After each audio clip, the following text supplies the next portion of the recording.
Hi! Kumusta na kayo dyan? Magkukwentuhan tayo ngayon tungkol sa mga bagay-bagay ng mga accessories at pananamit nating mga babae. Kayo ba may angst pagdating sa mga hands-me-down na mga gamit? Ako wala. Ang bilis ng sagot eh. Ako wala kasi ever since recipient na ako ng mga hands-me-down dahil ako ang youngest.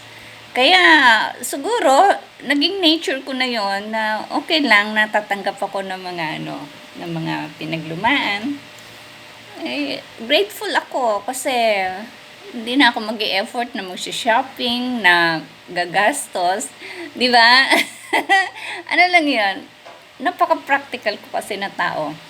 Ang prinsipyo ko kasi, as long na hindi ako namamalimos, hindi ko hinihingi, hindi ako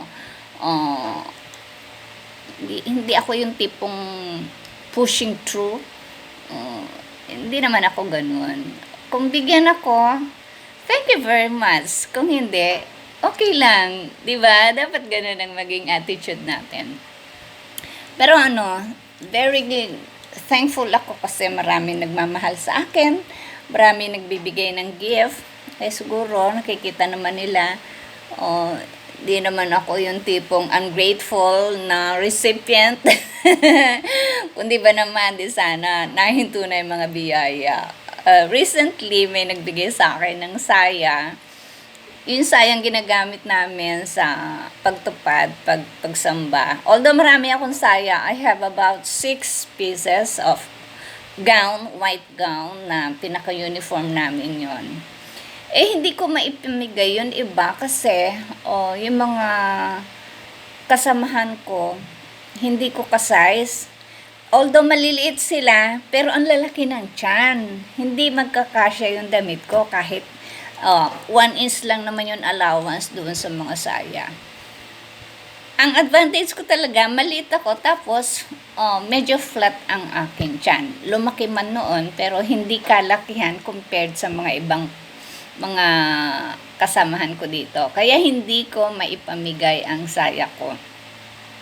Kasi sayang din naman, ipapamigay mo tapos hindi din magagamit kung ano na lang ang gagawin. Ayoko naman ng ganun. Gusto ko, pag binigay ko, nakikita ko na may isusuot. Kasi ganun din ako. Yung mga ibinibigay sa akin, nakikita ng mga nagbigay na na-appreciate ko.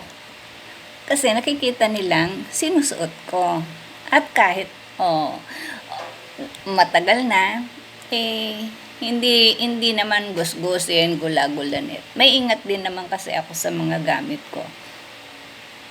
Kaya mga girls, huwag tayong masyadong magastos, huwag bili ng bili. Pag may magbigay sa inyo, receive lang ng receive. Blessing yun, huwag tatanggi.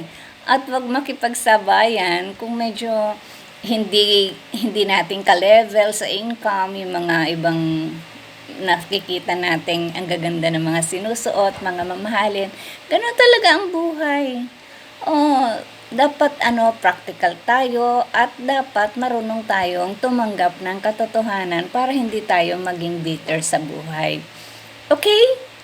Sana naman kahit paano may natutunan kayo sa mga pinagsasasabi ko ngayon. Thank you very much for watching. Please continue watching my channel. And please like, comment naman kayo para alam ko naman kung ano ang nagugustuhan yung topic na dinidiscuss ko. Okay? Subscribe na rin, friends. Thank you. Bye-bye!